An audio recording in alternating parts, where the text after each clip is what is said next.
मंथन, कोथिंबीर वडी खायची टाळी.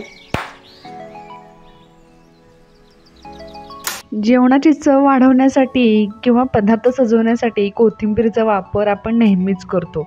पण या कोथिंबीरीमध्ये अनेक औषधी गुणधर्म असतात. कोथिंबीरीची पाने, देठं यामध्ये भरपूर पोषक तत्वे असतात. त्याचसोबत अनेक व्हिटॅमिन्स देखील असतात. हिरवी कोथिंबीर आपल्याला अनेक आजारांपासून वाचवण्यास मदत करते.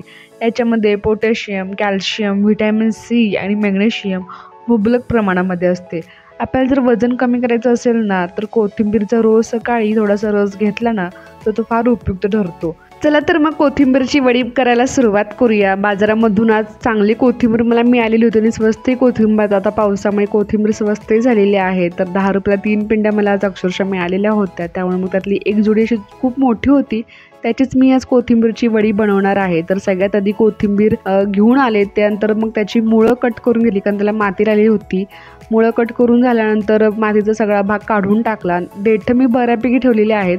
देठांचा सुद्धा वापर होतो भाजीमध्ये, आमटीमध्ये आपण करायला हवा. देठं फेकून नाही द्यायची, त्याच्यामध्ये सुद्धा व्हिटॅमिन्स असतात, तर त्याचाही वापर झाला पाहिजे.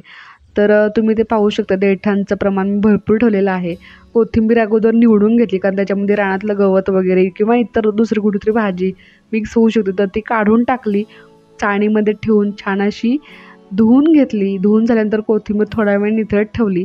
कोथिंबीर निथळल्यानंतर बारीक चिरून घेतलेली आहे मी इथं, आणि माझ्याकडे स्टीलची बुट्टी आहे, त्याच्यामध्येच मी सगळं हे आता कोथिंबीर वडीसाठी जे जे साहित्य लागणार आहे ते सगळं साहित्य ह्याच्यामध्ये घालणार आहे. एक कोथिंबीर जोडी होती, त्याच्यामध्ये खूप साऱ्या कोथिंबीरच्या वड्या होतात. आणि कोथिंबीरची वडी करण्यासाठी साहित्य जे लागतं ते आपल्या घरातल्याच साहित्यामध्ये होतं, त्याला असं वेगळं कुठलंही साहित्य लागत नाही. आता याच्यामध्ये मी घातलेला आहे अर्धा चमचा हळद, अर्धा चमचा लाल तिखट, अर्धा चमचा कांदा लसूण मसाला, अर्धा चमचा काळा मसाला, अर्धा चमचा माझ्याकडे जो गरम मसाला होता तो घातलेला आहे. हातावरती थोडासा ओवा घेऊन, चव येते ना ओव्यामुळं, तर ओवा घेऊन तो असा हातावरती चुरून मी कोथिंबीरीच्या वडीसाठी लागणाऱ्या साहित्यामध्ये टाकलेलं आहे. आता 2 चमचे मी ह्याच्यामध्ये माझ्याकडे जे ज्वारी आणि तांदळाचं जे पीठ मिक्स होतं, तर ते पीठ मी मिक्स घातलेलं आहे. चवीनुसार मीठसुद्धा घातलेलं आहे. तुम्हाला याच्यामध्ये नुसतं तांदळाचं पीठ घालायचं असेल तर तुम्ही ते घालू शकतात, कारण त्याच्यामुळे वडी खुसखुशीत व्हायला मदत होते. आता ह्याच्यामध्ये मला थोडासा खरडासुद्धा घालायचा आहे, त्यामुळे मी इथं अर्धा लसणाच्या पाकळ्या घेतलेल्या आहेत. तर त्याच्यामध्ये 1 चमचा जिरे आणि 2 हिरव्या मिरच्या घातलेल्या आहेत. तुम्हाला तिखट कितपत हवे त्यानुसार तुम्ही करू शकता. मिक्सरला अशी त्याची छान अशी बारीक पेस्ट करून घेतलेली आहे. हे सगळं करताना मंथन इथेच बसलं होतं. त्याच्याशी गप्पा गोष्टी करत करत माझी वडी करायला सुरुवात होती.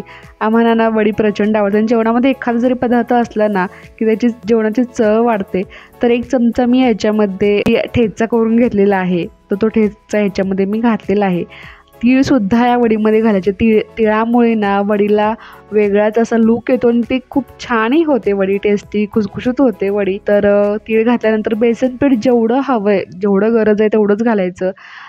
कसं कोथिंबीरीला मॉइश्चर सुटतं ना, पाणी असतं कोथिंबीरीमध्ये, त्यामुळे त्याच्यामध्ये जेवढं पीठ मावेल तेवढं पीठ घालायचं. आपल्याला वाटलं ना की खूपच कोरडं होतं आहे पीठ, मळलं जात नाही, तर अशा वेळेला थोडंसं काय करायचं, पाण्याचा हात घ्यायचा आणि मग तो लावायचं. कारण थोडंसंच पाणी वापरायचं, पण जास्त पाणी नाही वापरायचं. मला थोडंसं कोरडं वाटत होतं पीठ, त्यामुळे मी थोडंसंच पाण्याचा हात लावून घेतलेला आहे. आता चाळणीमध्ये ते वाफायला ठेवायचे आहे, त्यामुळे चाळणीला मी अगोदर तेल लावून घेतलं, हाताच्याच साहाय्याने तेल लावून घेतलं. तुम्हाला जर चमच्याच्या साहाय्याने तेल लावायचं असेल तर तुम्ही लावू शकता. एका साईडला मी पाणी उकळायला ठेवलं होतं. आता वाफेवरती आपल्याला वडी अगोदर सगळ्यात आधी वाफून घ्यायची होती. चाळणीला तेल लावून घेतलं. कोथिंबीरीचं जे आपण मिश्रण केलं होतं, तर त्याच्याशी छोटे छोटे रोल करून इथं मी ठेवत होते. 3 तरी रोल झाले माझे.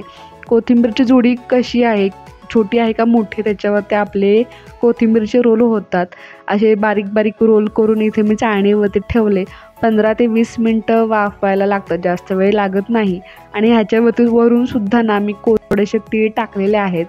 अजून छान थोडीशी चव येईल आणि सुंदरही दिसेल आपली कोथिंबीरीची वडी. ह्याच्यासाठी तिळाचाही वापर करायला हवा आपल्या जेवणामध्ये. तीळसुद्धा फार महत्त्वाचे आहेत आपल्या शरीरासाठी. बारीक सारी गोष्टी असतात ना, त्याच्याकडेच आपण दुर्लक्ष करतो, पण आपल्या रोजच्या आहारातले जे आपले महाराष्ट्र पारंपरिक पदार्थ आहेत ना, ते खरंच खूप सुंदर आणि खूप छान आहेत. थोडासा वेळ लागतो, पण त्याची चवसुद्धा खूप छान असते. कुठल्याही पदार्थांची करायला थोडेसे कष्ट लागतात, पण एकदा ते झाले ना तर सगळा शिवणोरटा कुठला कुठे निघून जातो. इथे मी स्टीम करायला ठेवली होती कोथिंबीर वडी. आधी 1-2 वेळा मी चेक केली होती मध्ये की ती झाली आहे का, तर झाली नव्हती म्हणून परत ठेवली होती. तर आता ती फायनली झालेली आहे कोथिंबीरची वडी. कोथिंबीरची वडी झाल्यानंतर ती अशी कट करून घेतली. थोडंसं थंडगार होऊ द्यायचं मिश्रण आणि त्याच्यानंतरच मग कट करायला घ्यायचं, नाहीतर मग कट होत नाही पटकन. गरम गरम असताना कट करायला जायचं नाही. जसं तुम्हाला आकार हवा असेल तसं तुम्ही आकार करू शकता. इथं तुम्ही पाहू शकताय कोथिंबीरची वडी आपली तयार होत आहे. आता मला कशी तळून कोथिंबीरची वडी खायला आवडते. जर तुम्हाला शॅलो फ्राय करून खायचं असेल तर तुम्ही नक्की खाऊ शकता, किंवा काही काही जण जिरे मोहरी फोडणी करतात, तर त्या फोडणीमध्ये सुद्धा कोथिंबीरच्या वड्या टाकतात. ती सुद्धा खूप छान होते कोथिंबीरची वडी. इथं तेल गरम झालेलं आहे आपल्या कढईमध्ये आणि इथं मी आता कोथिंबीरच्या वड्या तळून घेत आहे. तर मंथनमध्ये 1-2 वेळा येऊन गेला, आई झाली का कोथिंबीरची वडी, झाली का कोथिंबीरची वडी. माझ्यापेक्षा जास्त उत्सुकता त्यालाच होती आणि आता आता फायनली आपली कोथिंबीरची वडी होत आहे. इथे कसं लाईटचा प्रकाश थोडासा कमी जास्त होतो, त्यामुळे फारशी क्लिअर दिसत नाही आहे तुम्हाला. पण मी बाहेर उजेडामध्ये नेल्यानंतर तुम्ही पाहू शकता कोथिंबीरची वडी खूप छान झालेली होती, क्रिस्पी झालेली होती. सो अशी आपली कोथिंबीरची वडी तयार आहे. या तुम्ही सुद्धा कोथिंबीरची वडी खायला.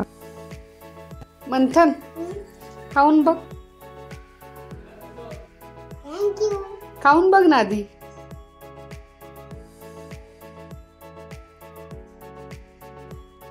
कशी झाली? छान झाली, 1 नंबर.